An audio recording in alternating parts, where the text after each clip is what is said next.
What is all of this business about carving and cutting Kurt Cobain and all the rest? Well, the quickest and easiest way to go about doing that is to lay it on the line regardless of the copyright concerns of she who I am convinced is the author of this, Courtney Love Cobain.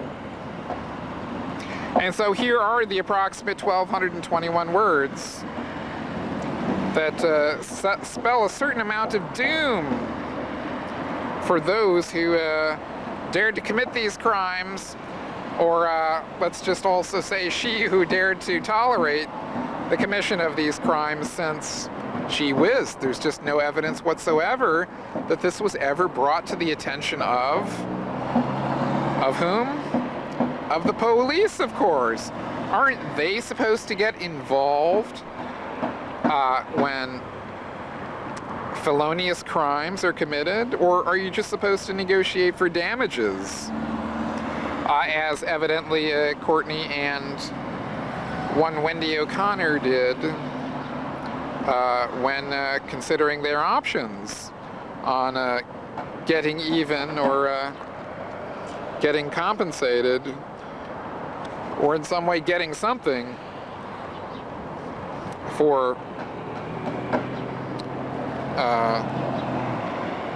the occurrence of these crimes against the body that is the corpse, the cadaver of Kurt Cobain. So here it is, straight from the keyboard next to Courtney's ashtray to that guy in Massachusetts, to my email to you. Quote, "They fired the first guy, but they never fired the rest of them. I forget the name. Blythe's Funeral Home, is that it? Blate's Funeral Home? Anyway, they didn't fire anyone else. They probably all still work there. Will Smart, Houston, Texas, attorney at law, call and say, I'm from Time Magazine and I just found out about the Cobain incident and we're about to bust your chain wide open. And I have one question for you, Will. Why did you torture his mother? Why didn't you do the right thing? You saw the evidence, the tapes. Why did you not pay damages to this woman and have the dignity to tell her what they were for? How could you sit in a room going, oh, she's a bitch, wait till I get her on the stand, the Salem witch trial defense, and not have the ethics to take care of the boy's mother? Ask Will this. Wait, tell him, I'm doing an expose on the other case in Tacoma. This was the same chain. They did sort of the same thing with a female congresswoman. They danced with her and they posed her in porno shots. Her name, I think, was Dixie. About your whole chain. No one will trust you when I'm done with you. Why was your boner to get Courtney Love in stand so you could talk about what a bitch she is, supersede the damages you should have quietly paid Mrs. O'Connor without causing her an image that will haunt her for the rest of her life? Call him someone, lie and scare the shit out of Will Smart. I am going to the president of your company, and I'm taking this Vanity Fair from 6 years ago out about your practice of cremating the wrong people and overcharging for extra fees and all the corruption.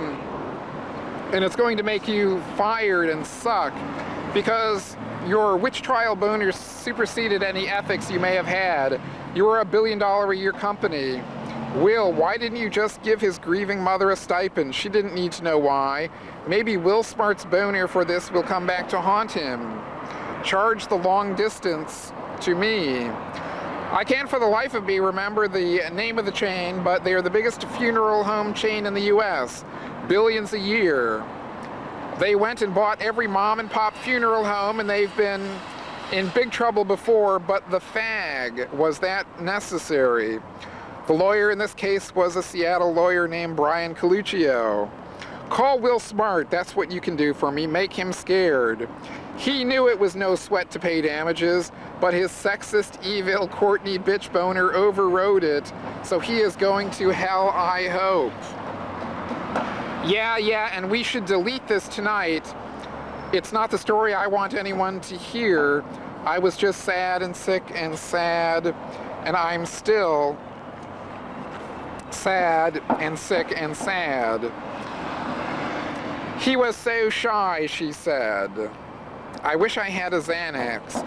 I don't have one now. I'm really fucking twisted and sad. Okay, here we are. I will tell you more. Some little shit worked at the Seattle coroner's office. He volunteered to accompany the body to the funeral home. When he got there, he dressed the body and had his friends come and videotaped him and his friends dancing with the body. They danced with him. Then one of them cut him. They cut parts of him and they kept them. Then he somehow got a hold of the suicide note and made t-shirts of them. Then I found out in a really horrible way. Someone had taped this tape of them dancing with his body after they shaved his head. There's I Can't Watch It, girls sitting drinking beer while they play Pearl Jam music and dance with his body broken and bloody. They shaved his head. Okay, you want more? This funeral home is part of a chain because Edward went through this with me when his mom died. He found out the funeral home was the same chain, and him and his brother went there and stayed until she was put in the oven and cremated. The chain is $1 billion a year business based in Houston. I decided to quietly and without telling Wendy and Kim sue them for a lot, as it seemed every employee at the home danced with him and cut him. Someone cut out his heart. I was going to take money from these fuckers and just put it in Wendy's account. I know if I publicized this, it would disgrace the poor kid even more. One of the guys carved words into him. The word I heard they carved was fag. Okay, is this great or what? So a pack of lawyers come from Houston, and in Seattle there's no emotional damages, just punitive ones. And the lawyer says, I will take you on the stand for discovery. And I bluff and I say, I will call Newsweek. There was a Vanity Fair article about your insane chain and how corrupt it is. He says, yeah, but I will get you on the stand and make you tell every dirty bad thing you've ever done. I can't have this on the cover of Time, obviously. I say, look, give the mom and sister $1 million and make this go away. He demands to meet them. They don't know, and I tell them, soften the stories a little. Kurt's mom walks into the deposition room. She doesn't hear the whole story and still does not know it all, but she just finds out about the dancing with him. It was the quietest I have ever seen her be and the saddest thing I have ever heard another say. She starts to weep and she says, after a long pause, my baby was so shy.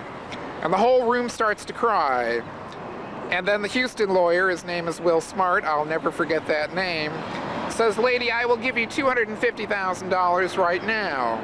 And Wendy stood up very slowly and grabbed my hand and said, I don't want your filthy money, not now and not ever. And she leaves the room. That's the tip of sad.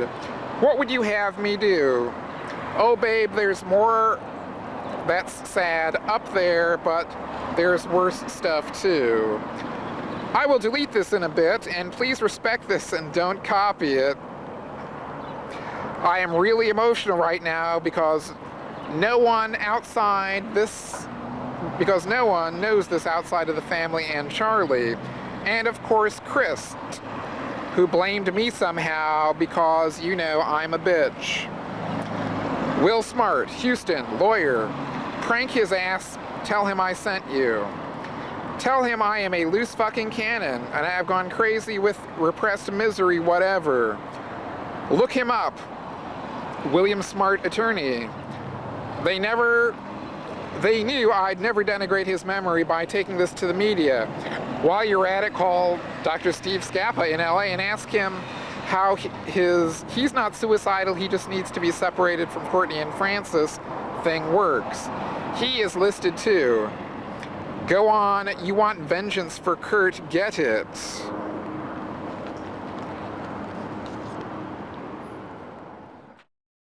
I take this one called Sonata, and that's a little controversial because it's related to Ambien, and I've written nutbag letters on it. What is it? Is that to help you sleep? But I gotta stay away from the internet when I'm on it, cause I get nutty on it. And, like, I've written some whack job letters, man, and woken up in the morning going, oh my God. There have been a couple of times when I've been filming where, well, one in particular sticks in my mind. We're in the studio, and I know you'd had a bad email, I think, from somebody, and it had upset you, but you seemed incredibly tired to a point where you actually fell asleep on the carpet. Yeah, I was tired. And Linda actually said something to me about that. She said, if I didn't know, I'd think you were on drugs. I'd been up, and I got an email that was wretched. I took like 2 Abilify. I mean, they do make you drowsy in an accumulative way. I wanted to talk about it just to kind of make sure that you know that I'd seen it and I'd filmed it, and I had to kind of work out, well, I wanted to talk to you about it rather than just put it in and go, well, look, you know, there's a mad episode. Do you know what I mean? Which you could do. Well, I have mad episodes because I'm a bit mad. Well, okay, so that maybe is the absolute core truth. Basically, that.